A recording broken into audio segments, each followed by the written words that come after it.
to our house. I'm Francine, and this is Pat, Francine and Pat Kelly. We want to thank you all very much for being here for the Oakridge Estates Firewise meeting.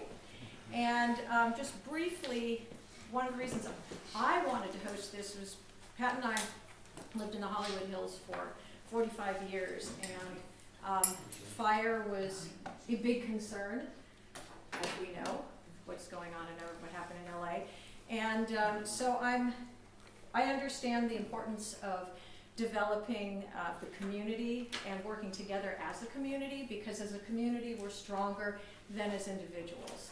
And so my hope is that we will learn how to become a Firewise community and also make a deeper connection within this community so that we can all be connected through email, not just through a fire emergency, but an earthquake emergency, or a lost dog, or there's many different things. But anyway, I hope at the end of the day, we're gonna have an idea of how to become a Firewise community. I know some of you were at the last meeting, we were not.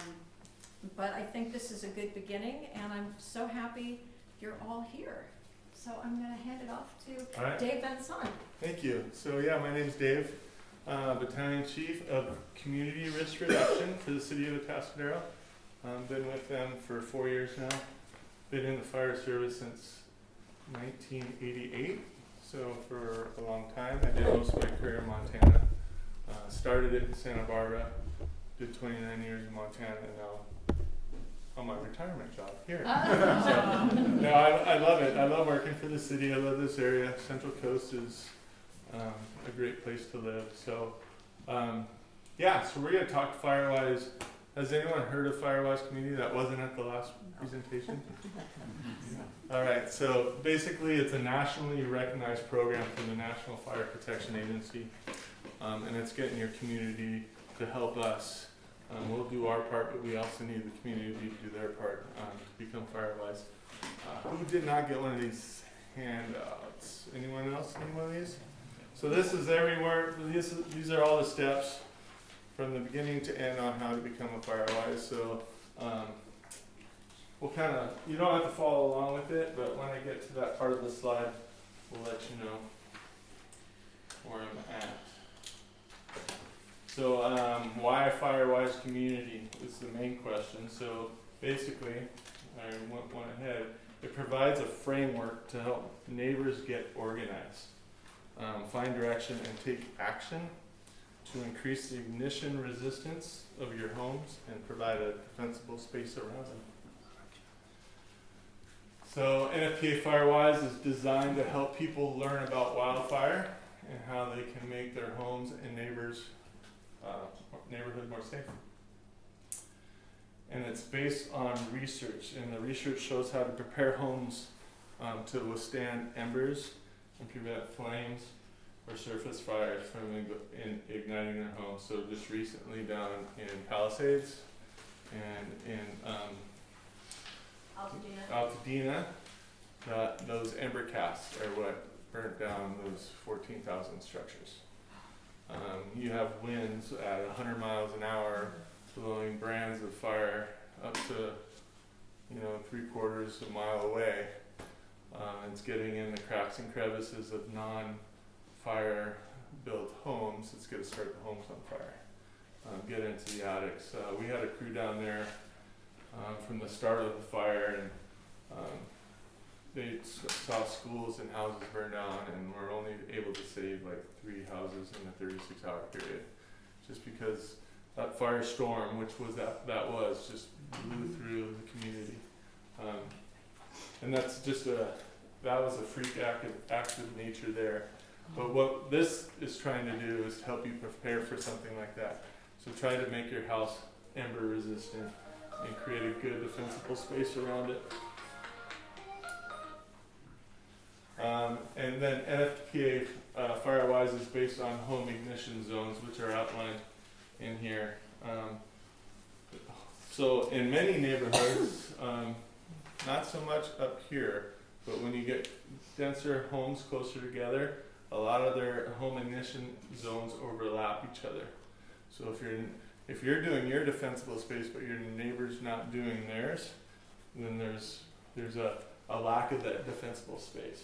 So that's why this is getting your community together, make sure everyone does their defensible space so the whole neighborhood is protected.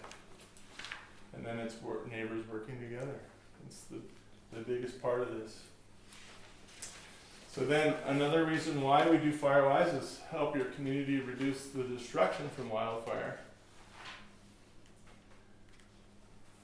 So it provides a collaborative framework for neighborhoods to reduce the risks, kind of what we just talked about, empowers and engages the residents. There's annual criteria that's designed that we have to do as neighbors to stay as a Firewise community that we'll go through a little bit later. This is one that us first responders like. It increases the safety for firefighters responding to your neighborhood in the event of a wildfire. You saw those videos from 2 weeks ago of those fire apparatus and those crew members and everyone just driving through the middles of firestones. Creating defensible spaces in your neighborhood will reduce that risk to us. And insurance is another thing. And I'll get into it a little bit later, but California law requires insurance companies to consider Firewise communities when determining their rates, when they provide you their rates. I don't know what the exact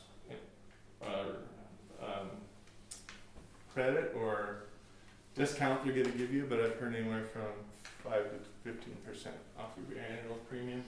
But then again, this is the most important thing. Your wildfire defense space is only as effective as your neighbor's commitment to maintaining theirs. So if you develop a community and get the commitment of all your neighbors to do their defensible space, it makes everything a lot better for firefighters and for the homeowners. So wildfire likelihood in Atascadero. There's a lot of red right there. So anything that's yellow is less likely, but then you get into the red, and the dark red is the most likely. This is your neighborhood right here. So this is based on national study that was done in Missoula, Montana. And this is just the likelihood of a fire. That's not saying a fire is going to occur, but it's likely to occur in this area. And here's what's called wildfire suppression difficulty. So it's an index rating, the difficulty in performing fire control under whatever the fuel moisture is and uphill winds. So this is at 15 miles an hour wind. And everything in the blue along the roads, it's easy to suppress a fire along the road, but it's when it's getting out into the others.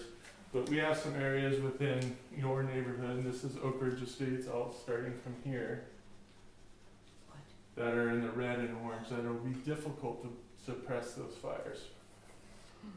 This is at 15 mile an hour winds, and then we could change it to 20 mile an hour winds. Gets a little bit more. What's the average wind up here on a day? It's pretty windy, right? Yeah. So this is. And you gotta also remember. So we have been there. We're right here right now. This property right here is where we're at. And I drove up here from City Hall. That's where my office is, but our fire station is right down there too. Took me 17 minutes to get here. So you gotta also remember that our response time from Atascadero up to this area is so those blues might look blue, but that's if you have a fire engine right there right away. The good thing about not the good thing is, but we're in what's called the mutual threat zone with the state or CAL FIRE. So anything that happens within this mutual threat zone gets a full CAL FIRE fire response, which is multiple fire engines, hand crews, dozers, aircraft. So if the aircraft's at Paso and we get a call in this neighborhood, they're most likely going to be here before we even get up there. Ooh. So they could, if they're on base, if they're not in LA fighting fire. So this is also why it's important, because wildfire suppression difficulties not severe up here, but in parts of the neighborhood it's difficult to get to. And the longer it burns, the harder it is to put out. So if you keep your community wild, with good defensible space, it'll help us quite a bit as well. So this is all based off of this website I was telling you about earlier that did the fire suppression difficulty. This is a good website to go to. You can type in the address. It's what was the? Should say the there it is. Wildfirerisk.org. So write that down, and you could when you get to the home page, you just type in Atascadero, and it'll have all kinds of information on wildfire risks as Atascadero specifically. So this shows risks to homes. Let's scroll up here.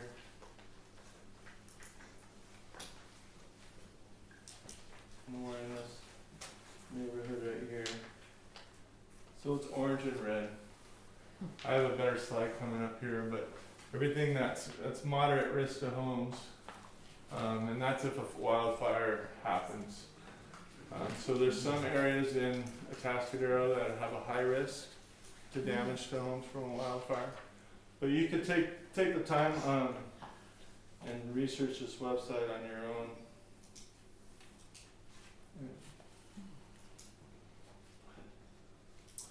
So this is risk reduction zones. So this area that's red has homes may be ignited by adjacent flammable vegetation as well as indirect sources. So these are the fire brandings and all that stuff and the heavy vegetation. And if you can see, your neighborhood is all in red. So you have a direct exposure to wildfire to your homes.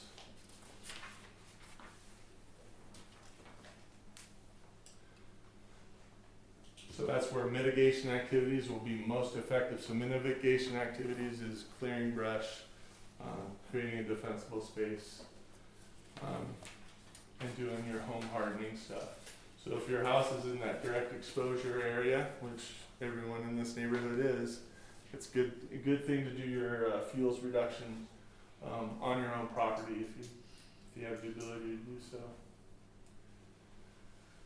So another reason for Firewise is to empower and engage residents through education.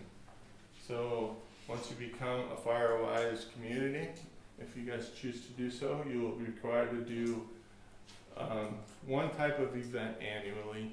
So it could be having us come up and give you a discussion on being fire safe. It could be landscapers coming, telling you how you should do defensible space around your home.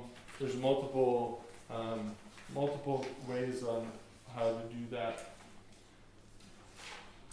So here's the examples. Yeah, you could do a National Wildfire Community Preparedness Day project, which is the first Saturday in May.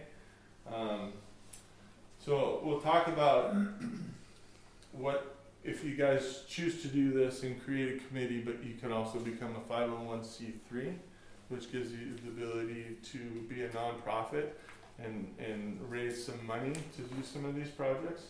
One of the projects I do would be like a chipping project. So let's say I know we have a chipping program here in Atascadero, but when money runs out, if you don't sign up in time, you're not going to get your stuff chipped because we only have a certain amount of money to do it. But your community could raise some money and have a chipping day that everyone does some brush clearing or some tree limbing and have things that they could trip, and you just do one day of chipping, and everyone pitches in and helps out. You could do a community-wide awareness educational activity.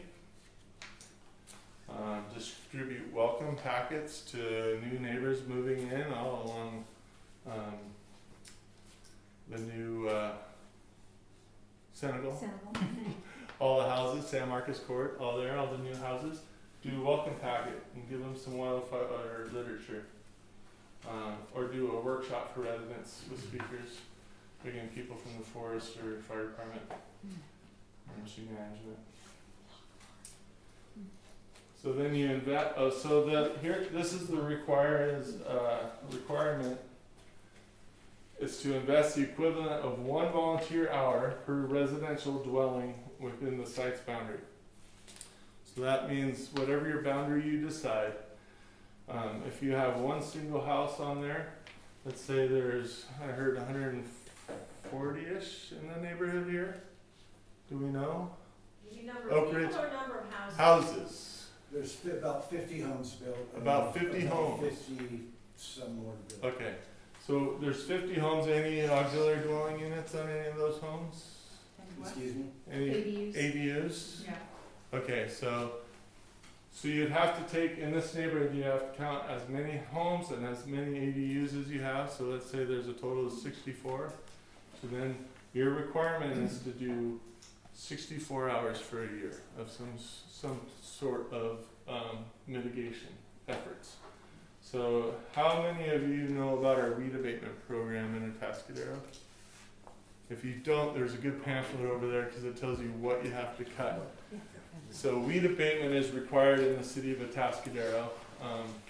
10 foot off each driveway, 50 foot around your whole property line, 100 foot around each dwelling unit. So that's going to take more than 1 hour, correct? So everyone that's required to do your weed abatement, right? So everyone doing your weed abatement, you're going to already fulfill the hour requirement to be a Firewise community. Dave, how far from the street?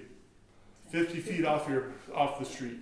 So like San Marcos Road, we have 50 property feet. that's 50 feet up the hill? Yeah, unless it's too steep to get to, then we you know, if it's dangerous to weed whack or you can't get a tractor on it, then you don't have to do it that high. But as high as you can go, up to 50 feet.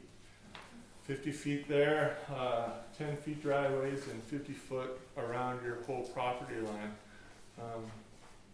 And then, so that, in theory, if everyone does that, and I can guarantee everyone doesn't do that, and we don't have the ability to check, especially on these 5-acre parcels. But if you think about it, if everyone does 50 feet on each of their property lines, you've created a 100-foot fuel break right there between each property line. So here's some other examples of 1 hour that you're required to maintain a good standing status, clearing debris, changing any type of vegetation under your decks and changing it to gravel or stone. Small fuel grades by adding hardscaping, like driveways, pathways, patios, delimbing and removing lower trees. We suggest all trees be limbed up at a minimum of 6 feet off the ground. If you have shrubbery under it, 3 times the height of those shrubs, or 6 feet, whichever is greater. All that information is back there.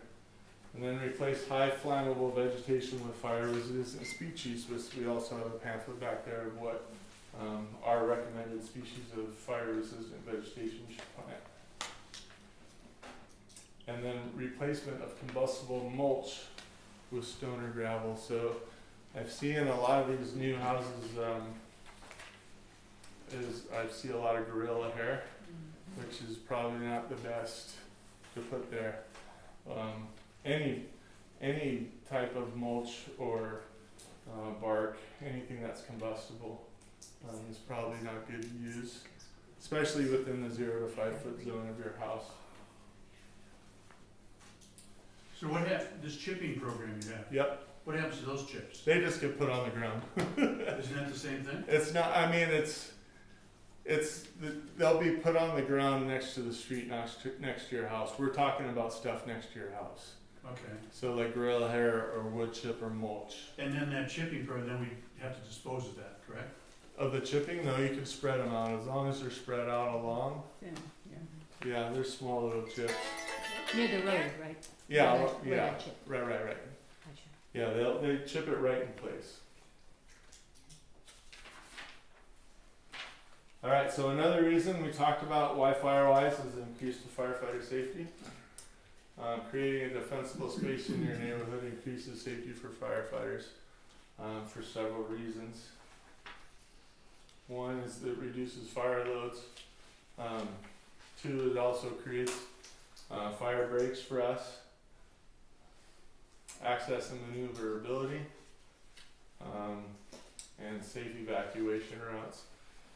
So like parts of the road, if you have vegetation at your property, because you're responsible to everything up to the road, even if there's right-of-way easement or anything. According to our city code, everything up to the road, to the edge of the road, is the homeowner's responsibility, or the parcel owner's responsibility. So that's including overgrown trees or bushes that are pushed out into the road area. So by cleaning up the road area on your private property provides safe evacuation routes, but also provides safe ingress routes for the fire apparatus that are coming in. And then it helps us with our structure protection, which is our number one goal when something's going down and we see that fire is rapidly threatening a neighborhood. Our number one goal is structure protection rather than, sometimes fire suppression is structure protection, but when the fire gets too big, fire suppression can't happen with the amount of limited resources on initial attack, so we go straight to structure protection. So we try to protect the structures versus put the fire out until we get the people in, and then we can put, yeah, depending on the size of the fire. If it's a small, 5-acre fire, we're gonna put the fire out. We're not gonna let it burn and protect structures. But when something like with a firestorm or severe, if we get some San Lucia winds coming through and a fire breaks out and this fire is moving rapidly, our number one goal is to protect structures. That makes sense. Yeah, hopefully that makes sense. Dave, did you say Santa Lucia winds? Yeah, it's like a Santa Ana, but for our region. Oh, We've actually had, there was a forecast today for Santa Lucia winds tonight into tomorrow. I think our temperatures are gonna get up to 78 tomorrow. So it's the same like Santa Ana's, but they're in this mountain range, Santa Lucia mountain range. They're not as hot as Santa Ana winds, but they are dry. They happen when the moisture content is, our relative humidity is down. Same like the Santa Anas, but they're not the hot blowing Santa Ana winds. So yeah, so this is a defendable space community, right? So everything around it's burnt. And you can see the good defensible space. So it allowed this isn't our fire, but it allowed firefighters to get in there safely to protect all those dwellings and structures. So here's the homeowner's insurance part I was talking about. Here's the code if you want to read it. It was effected in 2022. Basically states that insurers using wildfire risk-based rating plans must comply with that code section and their rates. No insurer shall use a rating plan that does not take into account and reflect the following mandatory factors. Community level mitigation designations. So this is at the state level, your whole community has to be designated as a mitigated safe community. It's difficult to get to. It would be a goal of mine to get our community to that, but it's going to take a lot of work and a lot of mitigation work, which costs a lot of money. The fire, which is a fire reduction community or the Firewise community. So the fire reduction community, fire risk reduction community is the one that's designated by the state as the whole town. Firewise can be done at neighborhoods at a time. I want to talk a little bit about, I talked about at the beginning that this is kind of like a partnership, right? Firefighters partnering with neighborhoods. Neighborhoods have to do their part, and then we have to do our part. So we just got a grant through CAL FIRE, through our Fire Safe Council for almost $1.1 million to do mitigation practices in Atascadero itself. We're actually starting in March. We're doing some stuff called roadside brushing. When I'm done here, I'll show you all the projects that we're doing. But we're creating some fire breaks and clearing some roads, and we're shaded field breaks, they're called. But we're doing a lot of, I think there's a total of 7 projects in Atascadero that we'll be doing. So we're doing our part for wildfire mitigation. So this is where the your part comes in, is as a neighborhood collectively doing stuff together to get it done. So yeah, this is just a good picture of what a defendable space house or a they created a good fuel break around their house. What happens? That's the fire coming around. It just went around and the house stayed. So again, why yours? Why Firewise? Because your defensible space is only as good as your neighbors are. So you could do whatever you want, or you could do as much as you can and be good on that side of the fence, but this neighbor could have this, right? So it's also putting a threat to your property if they don't create a good defensible space. So this is where that packet I handed you has all this information in it. So the first step of becoming a Firewise community is to have a board and a committee, and I kind of heard that you might already have one. Is that correct? We're working on it. We're working on it. Okay. So that would be the very first step, is to get organized, have a committee member, a committee together, so you could organize and get this this stuff together. So if you turn the page, I think it's the second page, it's a wildfire risk assessment.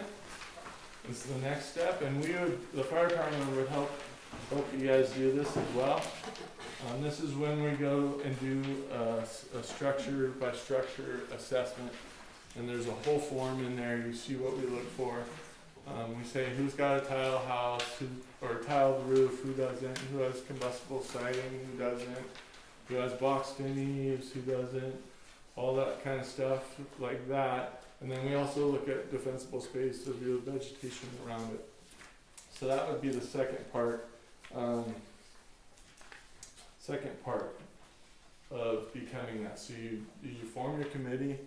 Once your committee's formed, you said, all right, we're ready to pull the trigger. We're going to go do this. And we'll do this wildfire risk assessment. We'll bring some guys up. We'll walk around the neighborhood, or probably drive around the neighborhood and do these assessments of all the parts. Yeah, that's a lot of walk. And then we have to develop an action plan. And we could sit down together and do that. It's like a 3-year, 5-year plan. What your goals and objectives are, what you're looking to get out of this Firewise community. So that's got to be drafted up as well. And there's an example in that packet of an action plan as well. They prioritize a list of reduction projects developed by the participants for the community for their site. So you figure out an areas within your neighborhood that you need to do the most fuels reduction. That would be a priority.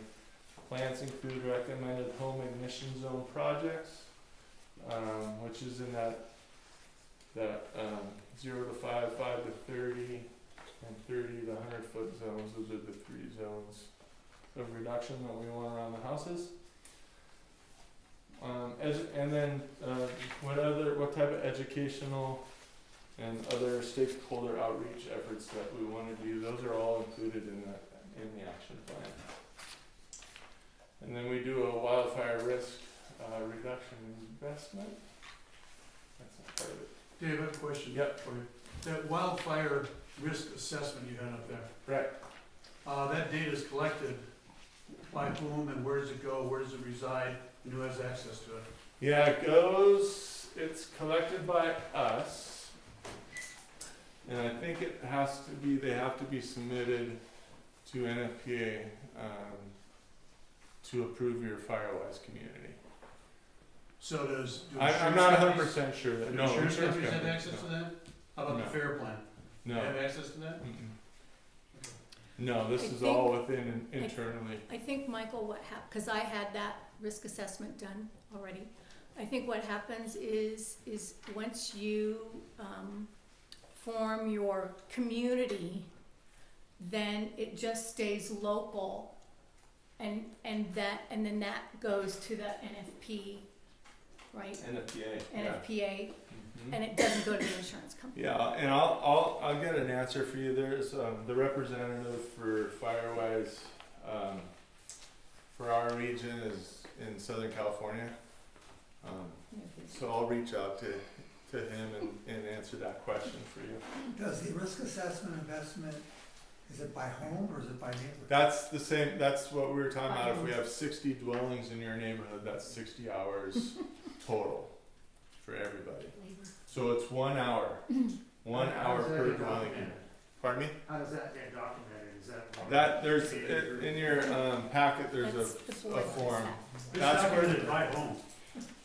It's documented by home. It doesn't. Yeah, The but you questions don't. are pertinent to each home. Right, but your wildfire risk reduction investment is when people do some sort of risk reduction. Yeah. Right. So when everyone does their weed abatement, they fill out the form and they hand it into the board. I was referring to the assessment, Well, which, yeah, which ties into another question, if I may. Many of us that have been here for a while are grandfathered into fire insurance, such as State Farm, Allstate, Farmers, etc. And many of us have lost that fire insurance. right, And had to go, and nobody's offering it because they pulled out of the state, right, going to the fair plan, who has reinsurance from those same companies right. outside the state, so he's charged market rates. But my reading lately tells me that the fair plan has been stress tested because of the LA fires. Right. They're bankrupt. So I just.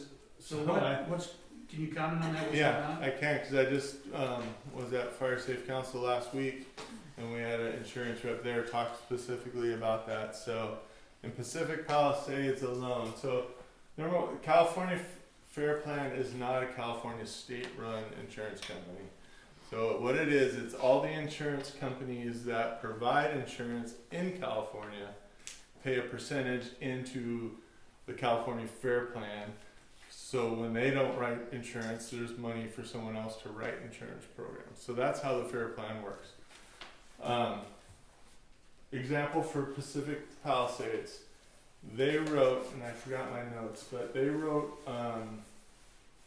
$5.9 billion worth of insurance premiums in just Pacific Palisades alone. Their On that fair lo- plan? yeah, on the Fair Plan. Their loss was they lost all the homes in Pacific Palisades, so their loss is $5.9 billion. They have $70 million in reserves. So their reinsurance was $2.5 billion. So they're still $1 billion short. How much? $1 billion. Well, your math, the numbers you just gave would be a lot more than that, wouldn't it? You Yeah. said 70 million and 50 some billion? 70 million.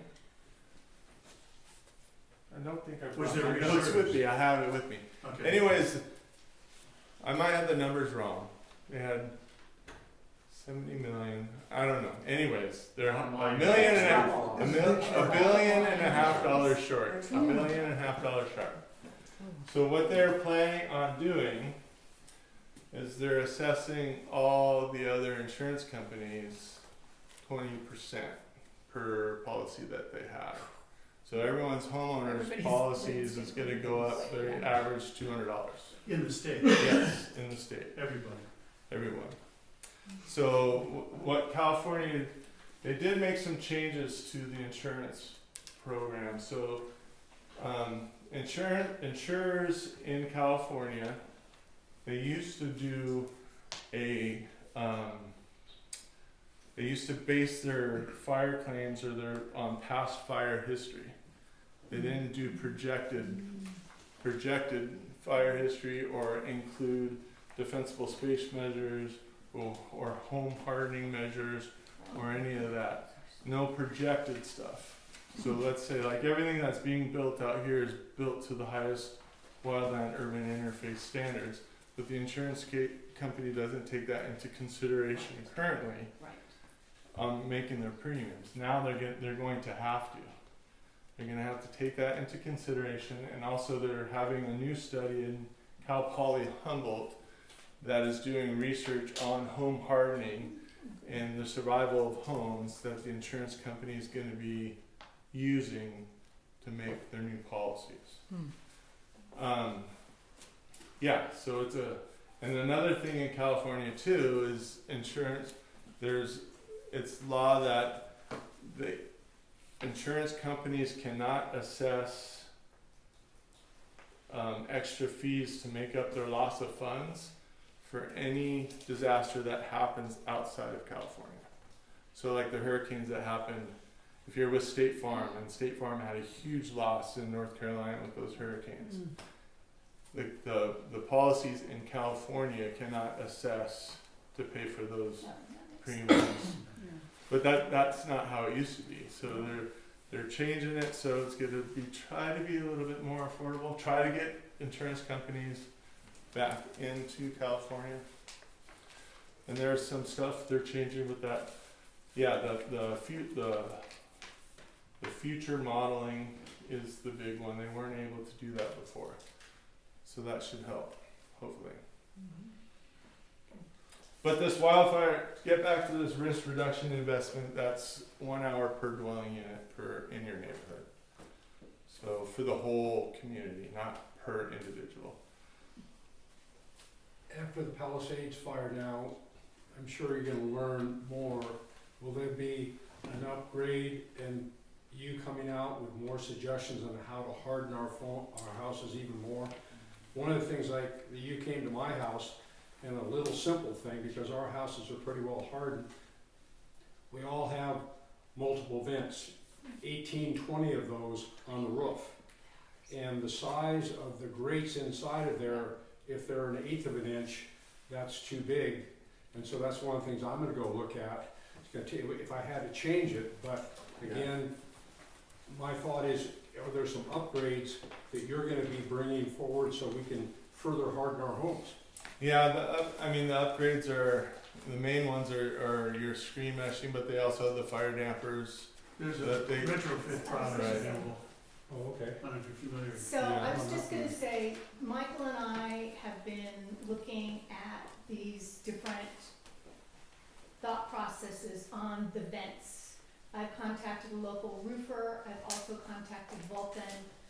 When we get more definitive information, this is one of the things as part of a Firewise community that we would share with everybody.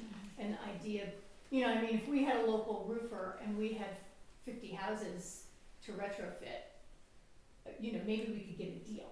But, so that is happening, and I will share that We information. may not have to do it. I think Darren said he'd come back and retrofit all the existing homes, didn't he? Well, we talked about it. Oh, we Yeah. talked. But that information, we're already we're working on it. Yeah, that's the other thing too, is like I briefly mentioned the 501c3. If you become a 501c3 organization, you could go out for grants. Yeah, And you request could that. submit a CAL FIRE grant, and let's say you want to outfit all 60 of your dwellings in here, and you want to replace everyone's vents with that. You could go for the grant for that, and that's what this community would do. They would fund the replacement of those vents as one thing that they could do. Do you have to have all 60 homes to be certified in order to be Firewise for all of those? No, they don't have to be certified, and not everyone has to participate, but they are counted in your so you have to have the hours. into We your have to cover investment. those that aren't Yes. participating. Right, yeah. Gotcha. That's where a little strong arming comes into place. Yeah. Yeah, and if they're not participating, I mean, Yes, me too.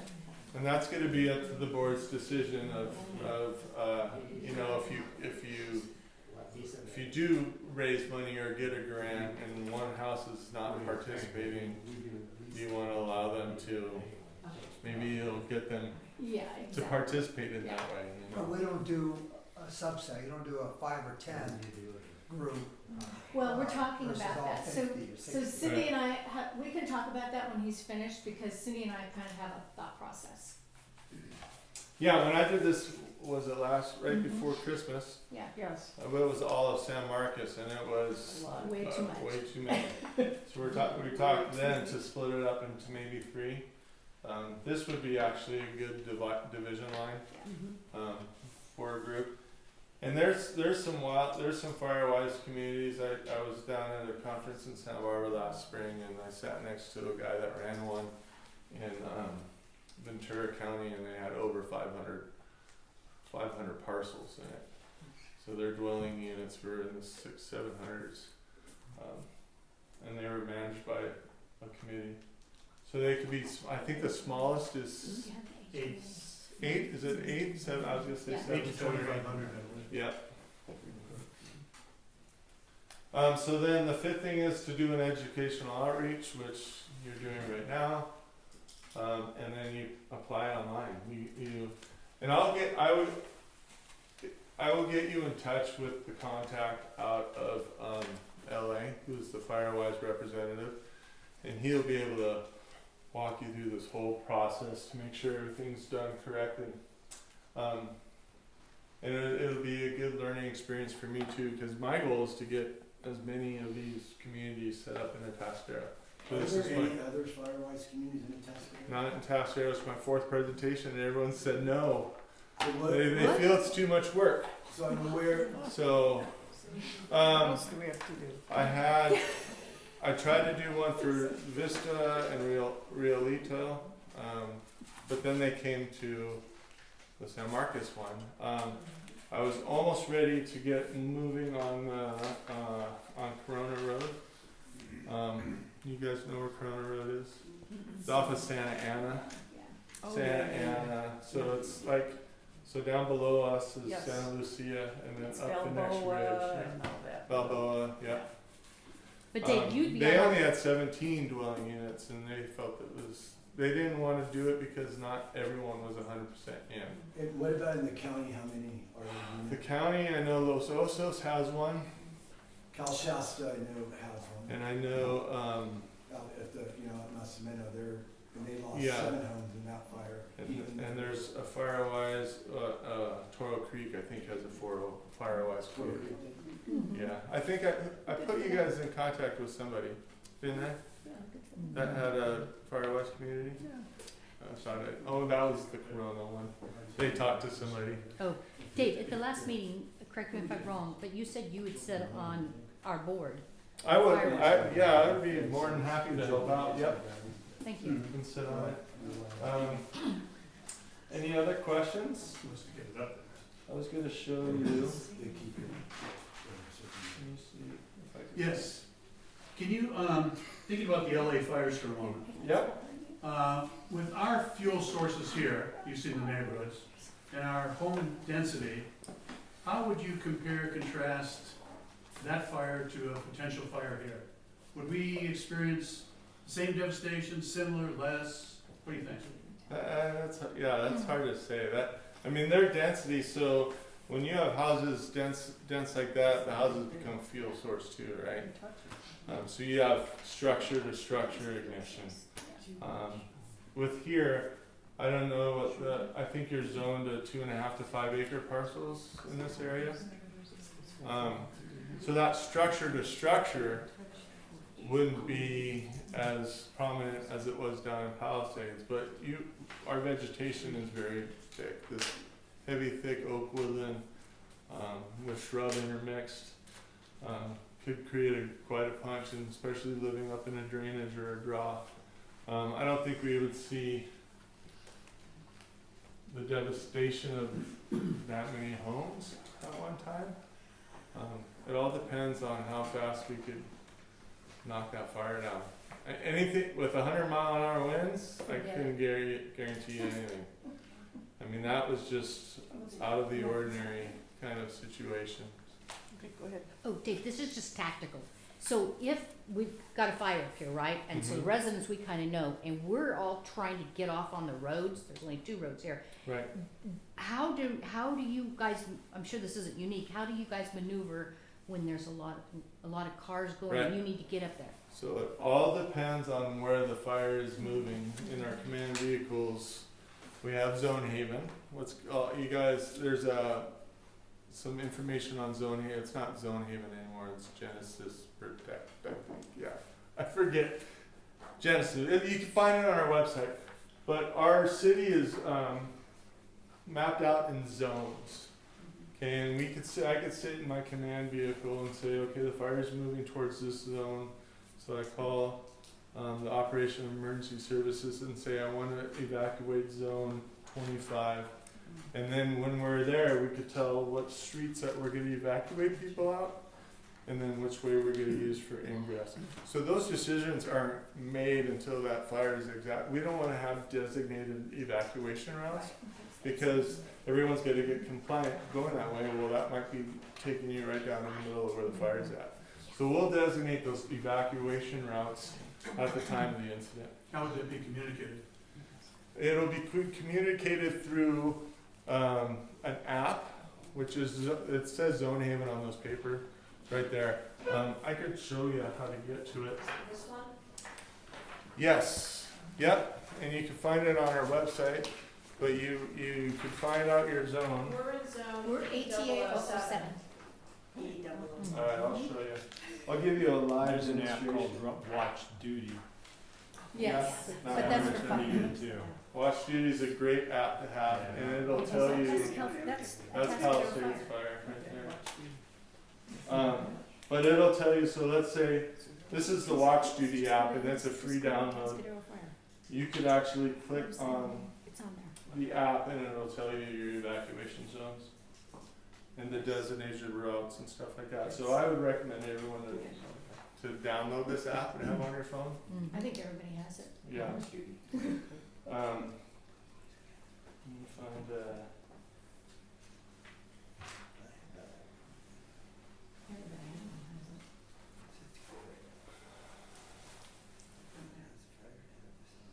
so this is Genesis Protect. It's telling me right now we're in zone, because it's finding my location, Yes. zone 7007.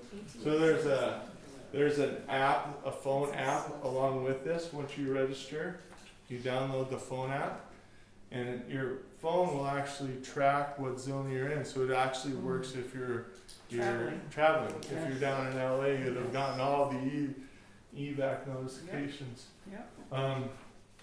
So if we put this zone in, if we put it in leave now or evacuate now, everyone will get a warrant or a message on their phone. You're in evacuation. What's the name of that app again? It's called Genesis Protect, Genasys Protect. But if you have watch duty, it does the same thing. Yeah, but Watch Duty's not. It doesn't It does. keep it update continually. This is instantly. We push that out and it goes instantly. And we could also ask the department, our San Luis OES office to put out a WIA alert, so it'll put a emergency alert system, and so it'll go out on the cell phones. I think it's a mile around. It could be hit or miss. 5 miles. It's a 10-mile. 10 mile. So there's many ways that we can. So this, and when we do something on I keep calling it Zone Haven because that's what it was, but we do something on Genesis, it automatically goes to our Facebook page. So if you're not signed up on our Facebook page, there's multiple ways to get notified of the evacuation. But if you go to Genesis Protect right there and you type in your address, it'll tell you what zone you're living in. But everyone here in Oakridge is in 007. The county went county-wide with this, so the whole county is split up in zones. Dave. Yeah. Quick question about water and water supply here. It's having the water tank here, and there's also another one on San Felipe Court. Is that, The one on San Enough? Felipe Court is that's specifically Hellfire? for wildfires for helicopters to dip into. okay, So if you notice, there's a fire hydrant right next to it. yeah, So we would send a crew up, fill it up, and keep it filled so we could have. oh, That was done through a Fire Safe Council grant years ago. Oh, thank you. I think it was a condition for the new Castle Rock development. I think it was a condition to put that in there. do you have access to the water tanks? So those water tanks what provides you your water pressure, right? Because it's gravity pressure fed. Yeah. Those are filled through Atascadero Mutual, through multiple lift stations and pump stations. So we don't have access to those. Just the one on San Yeah. Felipe. So, talking about them running out of water Yeah, that's down in there. Okay, Question, so I guess, that's what I'm getting so at. put it into thought of this. So a normal house fire, we would have a minimum of 5 fire engines working on one house fire. Pacific Palisades had 1,000 house fires going off at one time. So that demand on that water system was just unreal. No water system in the world could have kept up with it. The house is higher up. You guys got a water tank up here, so Right. your hydrant pressures are probably pretty good. Depending on where their water towers are, if they're below the fire hydrants, then the pressure on the fire hydrants are going to be much lower, right? So it's not that they ran out of water; they ran out of pressure because there was so much demand on the system at one time. We have videos of our guys shooting what's called our deck gun off of our Type 1 engine, and you have to be hooked up to a hydrant to do that because it flows up to 1,000 gallons a minute. That's one fire engine on that fire. There was 500 fire engines on that fire. So you're thinking, if one per block is flowing 1,000 gallons a minute, that pressure in that system's going to go down. Yeah. Then when you lose a house and they didn't shut off the water to the house, the water pipes burst, right? So the water continues to flow. Oh, So there's another loss of water pressure.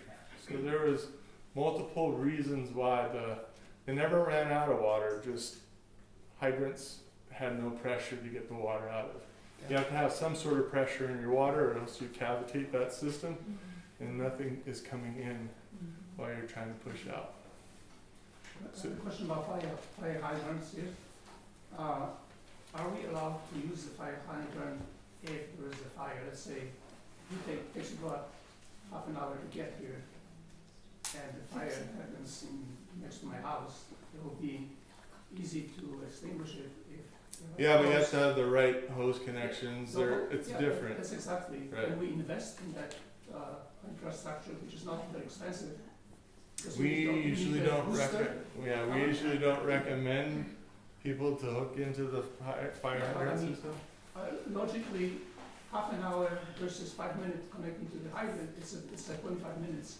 You can beg forgiveness afterward. Yeah, yeah, we'll be up here. It won't be a half an hour. We'll be up here in 15 minutes. No, you said 17. 17 for me. Yeah, but that was going not lights and sirens. So. That's almost unrealistic. When I go back from Panama, it's much longer time. Right. It takes me 12 minutes and I drive really fast to get to the 101. Yeah. So anyway, Yeah. Yeah. We don't. but who owns the hydrants? Who owns the fire hydrants? They're Is it owned. city? No, they're owned by Atascadero Mutual Water Company. So they're their own private What was company. the, So you would have to get actually permission through them because we don't own the hydrants. I happen to watch TV not that often, but there was a fire in LA. But the guy had actually a pool. It was a pressure Right. pump at pressure Yep. booster, and he saved Yep. his house. Yes. Everything burns around, but he Right. saved his house. So that's where I was gonna go. Instead of tapping into a fire hydrant, there's other ways to do that. You could have a storage. You have a store, you could put storage tanks on your property that have connections for fire connections and pumps. Good. Or pumps, you could get pumps for, your pools. And we would recommend all that, if you could do that, yeah. So what I wanted to say about that is, one of the ideas about really forming this committee, this board and everything, is that for our entire development is to have resources available to people. So one of the resources that we could have is, okay, great, who's manufacturing these fire pumps for pools? Who is selling cisterns that we can hook up to a fire hose and so on? Those are the kind of resources that would be great to make available to people. Absolutely. And if we had every expendable dollar in the world to help communities out, we would love to do that. And we can't even do it with fuels projects, you know. So I talked to you before, everything in red right here is a fuels project in Atascadero. And just those projects alone, this is Atascadero Creek, it's Pine Mountain, this is up by Three Bridges area, this is Falcon Road area, this is Vista and Riolito, and this is El Monte area, Santa Ana area. Just those projects, 7 projects, and we're also doing one along this edge right here, is $1.1 million. What are those projects? Is that fuel reduction? Yep, they're all Fire fuel. breaks, that kind of thing? Yep, fuel reduction projects. Right here, our fuel breaks are called shaded fuel breaks. So everyone thinks a fire break, they're gonna see 100-foot wide slab of bare ground. What we do is called shaded fuel breaks. So we just clean all the low vegetation off the ground. It looks really nice. It's, if you go by Three Bridges, 41 and Three Bridges, we did 10 acres over there. And if you go off to the side, if you're coming down the hill, go by Three Bridges and look off to the left, you can see it looks pretty, it looks real cleaned up in there. That's called a shaded fuel break. So the thought behind it is it hits that and slows down. It gives us the opportunity to do that. So this is there's a water tower here on El Monte. This is and this will be like a 100-foot wide fuel break, shaded fuel break. This is the Vieira Ranch off of San Lucia. This is where we anticipate if the fire comes from and where it's going to come from. This direction off of 46. This is off Santa Ana here. From Cambria? Yeah. Mm-hmm. Yeah. Yeah, it's all four. Yes. Yeah. So that's that one. This one right here is off of Santa Cruz Road. Oh, yeah. So that's all oak woodland right here. So what we would do is go 100-foot wide, and we'll try to be on the ridge top because the fire usually comes up the ridge and then it'll creep down the side, the down slope if the winds aren't blowing 100 miles an hour. So yeah, we'll clean up underneath there. So if the fire does come from that 46 area, it'll hit that, slow down, give us the opportunity. And that's something as this community too, we could look around the community and say, where would be a good fuel break for us? We're doing some roadside, this is San Diego Road. That's green's a fuel break. Oh, sure. And some what's called roadside brushing along San Diego here. And there's other roads we're doing too. So we'll do 10 feet on either side of a fuel reduction, and if the property owner allows the crew to go in deeper, then they'll go in deeper. And then we're doing Balboa, San Fernando, Rayar Road. Nothing up here, unfortunately, except for Vista and Riolito. This is our big problem area. We're going to redo all those roads. That's Falcon. Where is that? This is Falcon, Old Morrow Road. So here's Los Altos right here. Oh, Yeah, this whole section. And this is Summit Hills. Yeah. Oh, Yeah. Summit Hills is, the entrance to Summit Hills is here, but Yeah. this is city. Yeah. This is not. Well, they had that one fire 20 or 30 Right. years ago. That burned through Summit Hills, yeah. Yeah. Yeah. That's where you see all those things. Yeah. Then this is Vista and Riolito. We're doing roadside brushing. This is Pine Mountain. And then this is Salinas River, Loudon, Farrell Trail behind Target. And Atascadero Creek, we're gonna do from Three Bridges all the way down to Lewis Avenue. Great. Who chooses these locations? Pardon me? Who chose the locations? So we have a fuels group that consists of myself and a fire captain, and then two other guys that worked for the Forest Service for years and years and years. So we sat out as a group and prioritized the projects for in town. But we know there's a lot more projects to do. And who does that work? Who does So- the locations? So, like Fire Safe Council, San Luis Fire Safe Council put in the grant for us on their behalf. And so it's 1.1 million, and then they contract out to crews to do the work. One of my goals, and what we're trying to work forward to, is put our own fuels crew together in Atascadero, so we could do this work ourselves. So the fuel crews come from what? Yeah, they're private crews. They're not wildland firefighting crews. They're private crews that do fuels reduction. I think the group that they use through Fire Safe Council is up north somewhere. But it's about 10 grand a day that they cost. $10,000 a day for like a 18-man crew. And they could do about an acre to an acre and a half a day. So I have a question. You know, when you first come into where you see the sign that says Oakridge Estates. Yep. Between that and the monument, there's that whole area where that retaining wall is. There's all those dead trees, which is right below our homes. So how do we get those? You know, I mean, Yeah, it's so like that's- I own those two. Well, Oh, you do? They're owned Oh. by somebody. Yeah, There's two lots that it's the are below as you go out. Oh, And yeah. those are, I purchased those a long time ago because we were worried that they were gonna try to put driveways right off the Oh, road. I see. We didn't want that to damage the entrance, Yeah, the look of the yeah. entrance. So those eventually will come through the project and access those, but we should be taking care of those. Okay, yeah, because we always think about it. We go, they're like, Yeah, no, those, They're they're like- kinda out of sight, out of mind, but they are, we do. well, we look at them there. Yeah, so Yeah, those there are, we those go. are Those our, things are those like- are our responsibility. Okay. So what we ask people to do, because there's in the wildland world, there's fuels are defined in hours. So you have 1 hour fuels, 10-hour fuels, 100-hour fuels, and 1,000-hour fuels. So 1 hour fuels, it takes 1 hour to dry up and it catches on fire. 10 hours to dry up, 100 hours to dry up, or 1,000 hours to dry up. So it's susceptible to fire. What we ask everyone to do with dead and down trees is to remove everything that's 100-hour fuel or below. So 100-hour fuel is up to a maximum of 3 inches in diameter.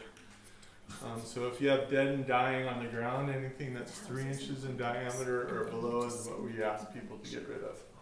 You could leave the big logs there because the fire's just gonna rip right through it and pass it. It might catch it on fire, it might smolder, but it's not gonna contribute to the spread of wildfire. Okay. But those 1 hour or those 100-hour fuels will. 100-hour fuels are below. 1 hour fuels are grasses, and then 10-hour fuels are brush, and then brush goes from 10-hour up to 100-hour fuels. How about the oak trees? Are they considered, They're pretty fire resistant. The main thing is to keep the fire out of the canopy of the oak trees, correct? So that's why we ask everyone to limit everything at least a minimum of 6 feet off the ground, or 3 times the height of the brush that's underneath. So if you have a coyote brush or sagebrush underneath your oak tree that's 3 feet tall, we want the limbs 9 feet up. I have a question about burn days. Burn days, yep. Yeah, when I register for the burn day, a certain date and time, I guess, are you aware of in fire department that I'm going to burn something? Yep. I'll show you that. So we have you're required to you're required to get a burn permit when you have a burn day. So it goes to here, and I could go here, and it'll tell me we have burning closed because of the wind. Good. But it'll tell me all the active permits, and there's no active permits today. So yes, so we will be told, It's still permitted and what's that? there's no problem with burning anything, but when the No, right conditions obviously. yeah, so burn days are controlled by the air quality board. So we call every morning into the air quality board. They'll tell us if it's a permissive burn day or not. But sometimes, and then we make our rules a little stricter. If there's been a measurable amount of rain, you have to wait 5 days. But you won't be able to get a permit if we've shut burning down. So you could try to log in and get a permit for tomorrow. It won't let you. If it's a not burn day tomorrow, you try to log in tomorrow to get one, it won't let you get one. So you can't burn leaves. And then the piles, when you sign up for this burn permit, you have to agree to the rules before they allow you on. So you could do up to 5 piles. There's got to be so many space between piles. It can't be more than 6 feet wide. All those rules are on there. So there is rules for it. There used to be an app to this. These publicfiresafety.com, we went with them last year, and it was great because it had an app with it. Yeah, I know. And then we could shut down burning in the middle of a burn day. Like one day, winds automatically picked up to like 30 miles an hour. So we went to the app, and everyone that was burning that day got an alert on their phone. Now they changed their whole platform, and their app doesn't work. So next year they said it'll be back online. So what we've been doing is you just make personal phone calls. Does the fire department promote burning, or do they not? We do. Do you like it or not? Yes. What's your preference? We do because it reduces fuel, right? So we don't prescribe open burns, but we want people to do their fuel mitigation. And we understand that not everyone has the ability to get to a chipper, and they don't have the ability to take these branches or whatever fuel you cut down to the dump. So our way of getting them, get rid of it is to burn them. Do you get a lot of complaints when people burn? Do they call? Yeah. People don't understand the precautions that we take. We're not good. Sometimes we'll let the county will have an open burn day and we won't allow burning. And that causes a little bit of confusion because someone could be seeing a smoke pile there and then they'll call that in. But we take precautions. That's why our burn season's January through March, April. It's because it's green and wet. Usually it's green and wet. Last year we didn't have a lot of burn days because we had too much rain. But yeah, we do encourage burning in a safe manner. There's rules. You got to be 50 foot off your property line, away from any structures. You should have mineral soil around your burn pile so it doesn't escape. They actually just had a fire in Pozo today. That was a burn pile from 3 days ago that escaped. So, but the people got it out themselves. But yeah. Now that seems counterintuitive to me. I mean, it might be popular here, but you do these local burns in a residential area, you screw up the air, the other people have to breathe, and you have a novice doing these burns in a residential area. That's not logical when one can have it carted away. Right. Yeah, that's your opinion. Yes, that's my opinion. Yeah, but like I said, we take every precaution. We've never had a burn pile get away, as long as Atascadero's been doing these burns in residential burning, backyard burning. That's why we keep the pile small, and we require a water source on hand. And we go out there, if people are not abiding by it, we go out there and cite people. Can't control the smoke. We can't, but that's the Air Quality Control Board. That's their job. So they're the ones that tell us when we can and cannot burn. Yeah, the smoke comes up though and it just inundates some of these homes. Right. Right. Who sets those rules? Who Is it the says city? the air quality control? No, no, board? no, the burner, not to Our- burn, in a residential area. Our burn is by city ordinance. It's in there that we're allowed to do. So or if I were micro- just one person and I personally had an issue with that, take it up with the city? Yeah, Okay.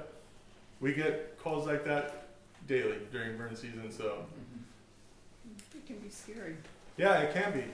And if You people. see smoke, you think Right. fire. Right, and that's why we went to this app a couple of years ago. Before that, we didn't know who was burning. You'd be able to call the burn hotline, and it's a permissive burn day. Okay, that's it. They would burn.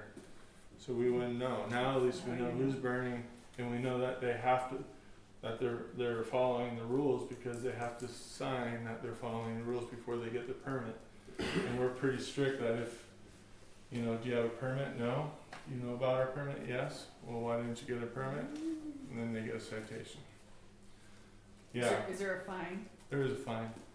It's $100 first incident, up to $300 on the third, and then it could be, if they can keep going, it continues to go. Yeah. Yeah. I understand your concern, though. A lot of people have that concern. Permits prevent forest fires. What's that? Permits prevent forest fires. Yeah. If we see things, that look really unsafe in terms of fire danger, Mm-hmm. do we report that to the fire department or to the city?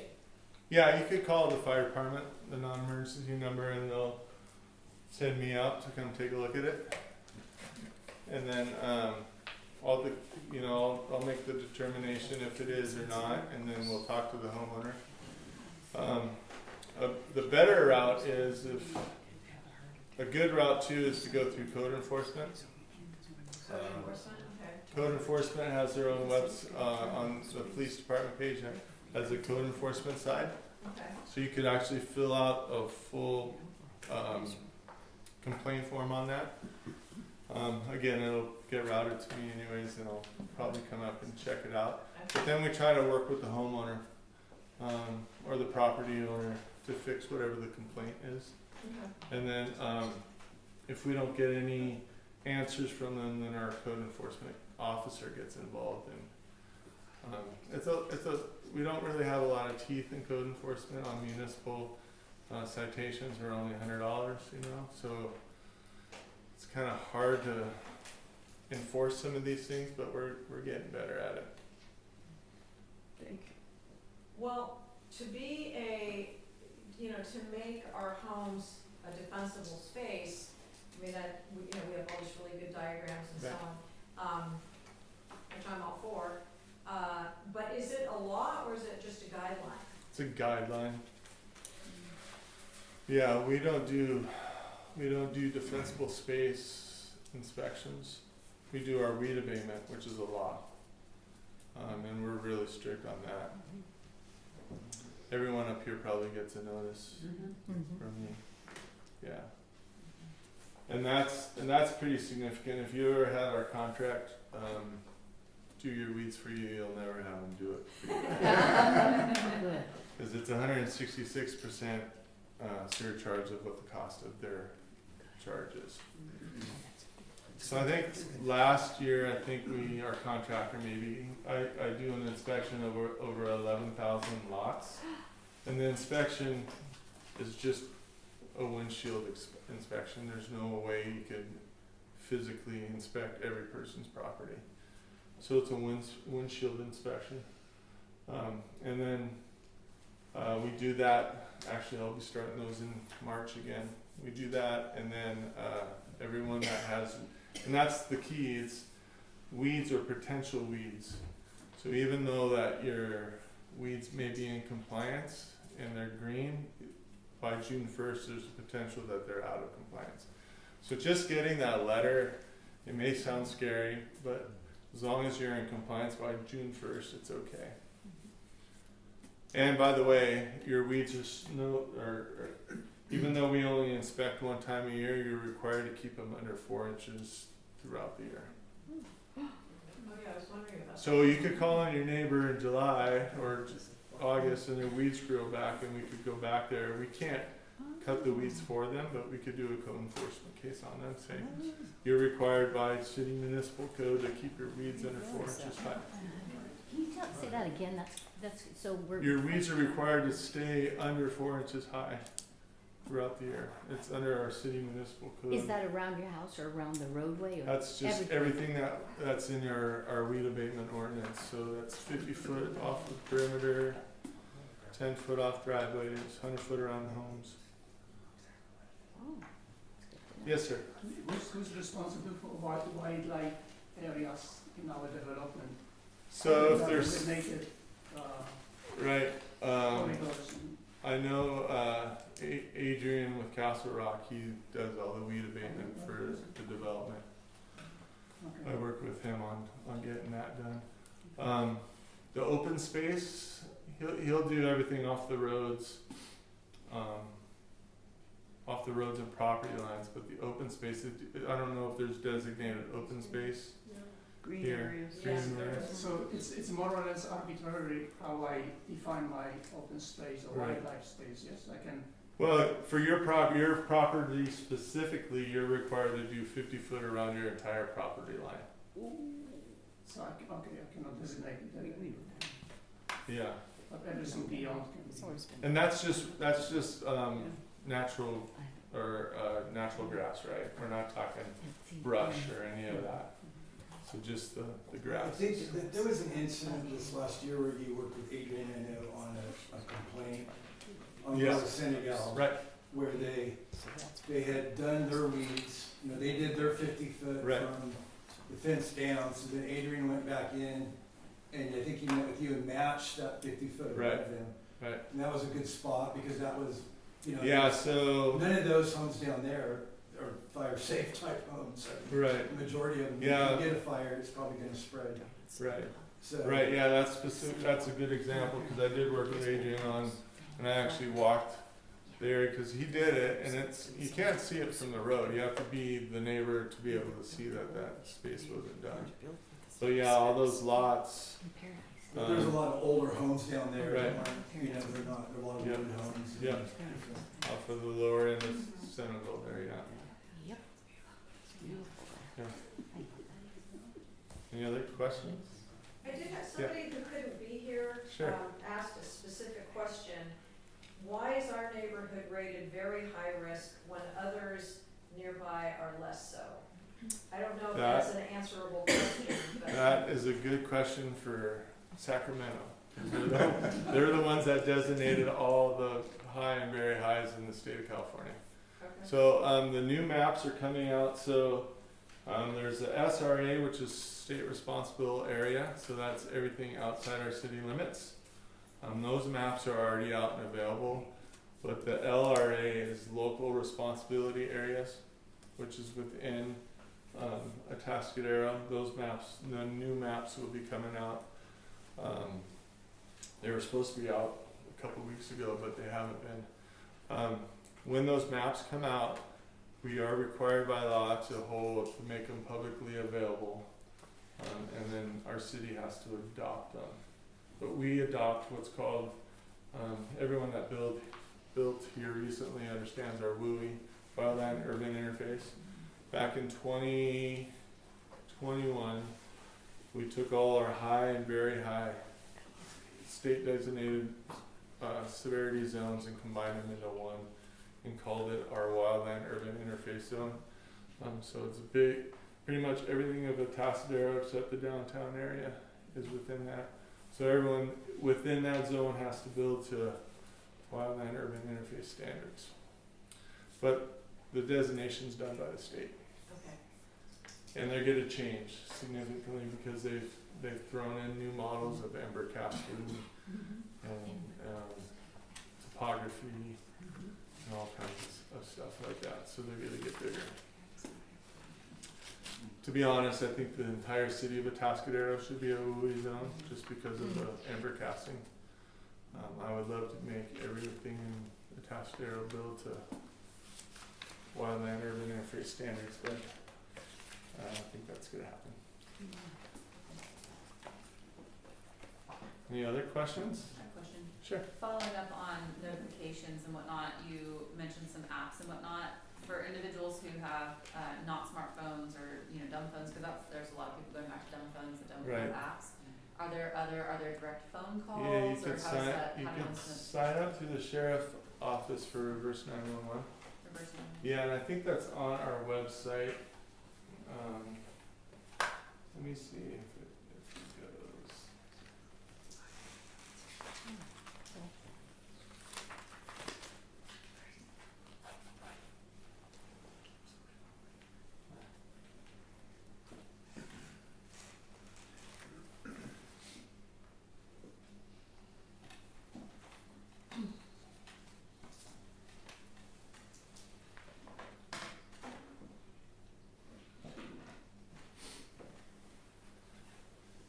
So here's our City of Atascadero website. You go to, might be under Emergency plans. This has our fire code, our weed abatement, inspection, backyard burning, chipping program, and our consultation program. Know your zone right here. So high-low time to go. We have a brochure back there on there. If you guys, have you ever heard of the European style siren, the whale? Those aren't legal to use in California as fire response or emergency response, but they allow us to use them for evacuation purposes. So Atascadero adopted this high-low time to go. So if you ever hear that high-low siren coming through, it could be a police car, it could be a fire truck, that means that we're evacuating. So that's one way to notify residents. Those are our high-low time to go. And then this,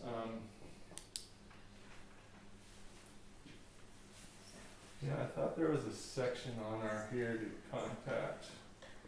I think you could go onto the county's website. And It's on slowsheriff.org. slowshare.org. Sheriff, slow sheriff. Sheriff, slow sheriff. You can sign up for reverse 911. Any other questions on evacuations?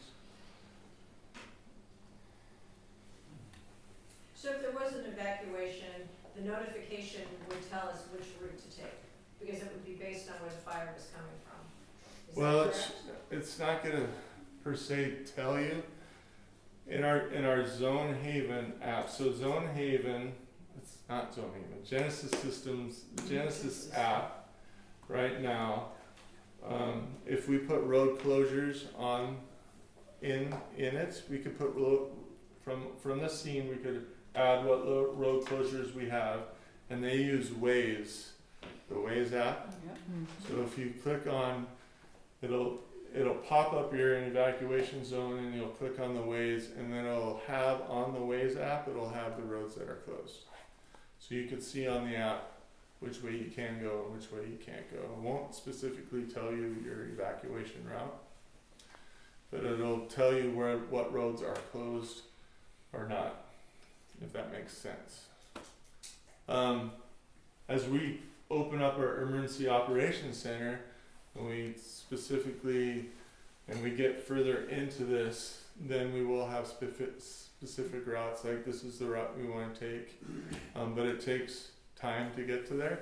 That's something that can't be done like instantaneously. Hopefully we don't enter Pacific Palisades evacuation type, because that was unprecedented. It was like the fire was on them like that. We tried to put you in evacuation warning. We could have a fire over on 46, and it could be 2 days before it gets here, but we think it's getting here. We'll start this process then. We're not going to give you 30 minutes to get out. I mean, we could if something happens like that. But if something's burning and it's headed our way, we're going to give you plenty of time. Unless it's something instantaneously and it's coming up quickly. Devil's advocate, Yeah. just in case, because we all know about Paradise as well. Yeah. We really have two ways out. We have Senegal and we have Los Altos. Right. And Los Altos has a partial collapse on it with the cones out. Or I'm sorry, San Marcos does. Right. Sorry, not Los Altos. are there recommendations that you all give for dire situations? How we leave our homes, you know, like, what do you do in that kind of situation, you know? There's Yeah. obviously gonna be a degree of panic, Yep. no power, possible downed lines, you know, that kind of stuff, and we have two options out. Right. So do you So have this Ready Set Go right here has a lot of good information on it on our website. If you're in that evacuation warning or evacuation go mode, just go. Don't stick around. I mean, you should be prepared, right? You should be prepared. You should have your go stuff. You should have boxes filled of your documents already that you could pick up what you need to take with you and have it in your car. That should already be done like now. After the Palisades fire, my wife made us redo all our stuff again. So we did. We bought new tubs and we have them in a specific spot in our garage that we could just slide them right into the car. If you're in evacuation warning and you're not in the go set go, have all your vehicles faced parking out. If you leave, shut the water or power off to your house. And gas. Yeah, if you have combustible furniture along the patio, move it inside your garage. Stuff like that. Let's Ready Set Go. What's the And timing? ReadySlow.gov, I think it's called too. Is it org? ReadySlow.org has a lot of good information on it too, and it has the zone or the Genesis evacs information on it as well. Dave, does that evac notice go out after or before you're dispatched? No, we'll do it at the command site. So we're not going to evacuate you if we get a order. We want to have an engine on scene give us a report of conditions of what's actually happening before we scare everyone and say we're evacuating you. So it'll be done. It'll be done at the command post level. So I'll be sitting here with my computer, have the map up I'll show you guys this right here. This is my command board right here. So this is the map of the Atascadero, our command board. That's my unit right here parked in the car. So if we have a fire coming on here, and all the engines that we have, and it has our command board has the zones in it too. Okay, so if we have a fire coming up right here, and we know it's gonna get into an expanded operation period, and it's gonna be something that we need to get the people out, I will call our OES center and say I need to evacuate zone EEO7 and put zone EEO3 in warning, and that will be done instantaneously. The duty officer down at the OES will answer the phone. They have access on a computer to the system, and that zone will turn a color and put it in warning, and then all the notifications get sent out. But it's not going to be happening until we get eyes on the fire and see what it's actually doing. Because especially at nighttime, because the fire at night looks a lot worse than it is. Because just the glow. Does Atascadero use drones for fire surveillance, whatever? We do not. You have to be drone certified through the FAA, and you have to have a drone. And they're expensive. It would be awesome. We're talking about it. We're talking about having the capability of doing drones, even to utilize it in police situations too. You could be the guy. I could be. We do have one guy that has their drone pilot's license, so yeah, they're not cheap. I didn't know how expensive. I mean, the good zones that you could. I mean, there's zones you could fly from downtown all the way up here to do stuff, which would be fantastic for situations like smoke checks or stuff like that. Mm-hmm. If we get a smoke check outside of a burn day, it'll be either one of those blue flags. We'll have to drive up here and visually put eyes on it to see what it is. But a drone would be fantastic. How much do they cost? I think they're in the hundreds of thousands. Oh.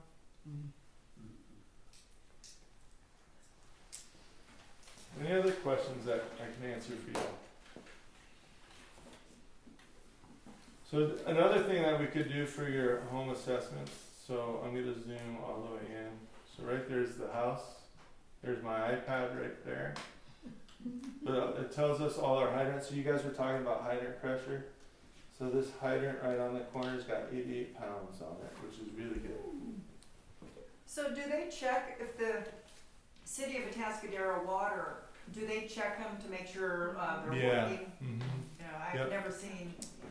I don't know when they do it, but Well, they come around they're flushing. recorded. Yeah. They do? Oh, Yeah, they're supposed to be flushed like on a 3-year period or something. Okay. Yeah, so right here, Really? so when we have an incident, we have these boards that tell us where the fire hydrants are. That one, so we need to add the, oh no, there's the fire, so there's the dipping tank right there. That red X on San Felipe. So yeah, so we have, and then we're still, this is fairly new to us. So we have a pre-designated fire attack map that has pre-designated areas where we'll put dozer lines in, where we can put hand crews in, all that kind of containment lines. So all that stuff's gonna be in here. So when we're I'm sitting in my Suburban up there, and we know which direction the fire's going, I could have all that stuff's at my fingertips. How often do the houses get updated on there? Because the two on the end of San Felipe aren't on that map. This is however often the GIS people update the maps. So all the hydrants and stuff like that is updated by, like when or when I'm out in the field, I could actually add locations of your gas shut off. All that stuff, that's done by us in the field on field maps. That does an automatic link. I can make a change to that and it shows up on this map right now. But all the houses are from our GIS guy. I don't know what map they're using, which updated map. Did I hear you say pre-designated dozer lines? Mm-hmm. Do you have that in this area? Oh, yeah, we already have. We have a pre-attack. So you've already mapped out our area for the dozer lines? I don't know what it is specifically for the area up here, but I know there are. There's a way that we could get that map and know where those are. I mean later. Yeah, I have a couple in my truck. Okay. I can show you. They're paper maps right now. We're in the process of putting them on the computer. Yeah. Are there, when next week your office is coming to my house to do a fire assessment, and could they determine my house is undefendable? Okay. It would probably be me. Oh, Probably up there. so you could say it would be undefendable, Yes. and I would know in advance, or you could say, hey, do these and these and these. Right. That'll make you defendable. We'll come back and check, and then, because what happens if I'm declared undefendable? Then you get bypassed. So what we're gonna try to do, our goal is, and we have it in field maps as well, is do structured triage.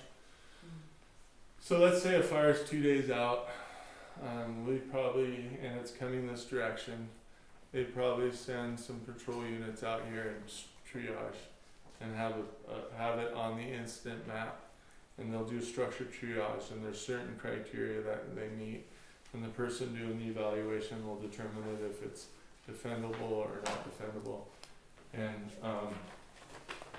it'll show up right on this map. It'll say which parcels which houses are defendable or not.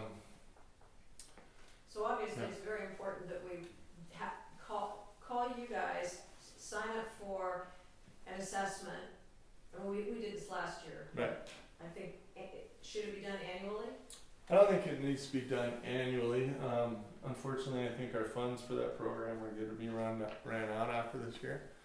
We're doing it off a grant that we got from Fire Safe Council 3 years ago, and we got like $6,000 left in it.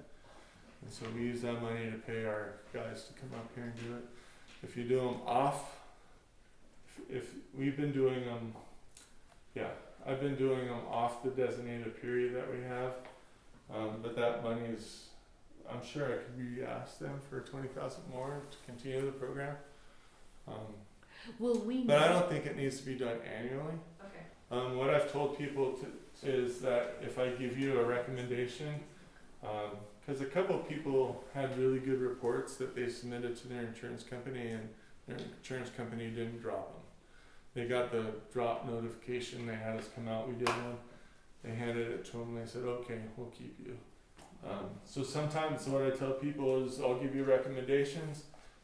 Once you do all those recommendations, if you want, I could come back and update your report to make sure it doesn't show any negatives on there. will the neighbors know who's defendable and who's not defendable? I don't think so, no. No, but I think you could tell by driving by your neighbor's house. Yeah, it's mostly defensible space. Okay, if the house has a ton of brush around it or the access is not good, I won't feel comfortable to send a fire engine in there.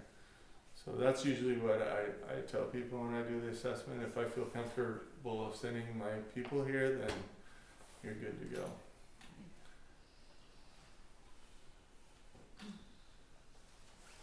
So this is the area we're looking at, right? So basically from this spot on here, that's like the entrance to all the way down to San Marcos Court, the new one, and down Senegal. Yeah. Okay. Because this, I know they're starting. I think Adrian said they're starting to build more houses down here off Cabazon, down there. And they put these roads in too that aren't on our map yet.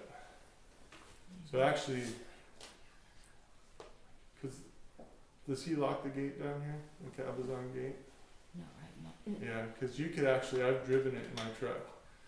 You could drive it from there and pop out on Senegal, on the dirt road. They got all their trucks riding on it. And they have fire hydrants in there now too.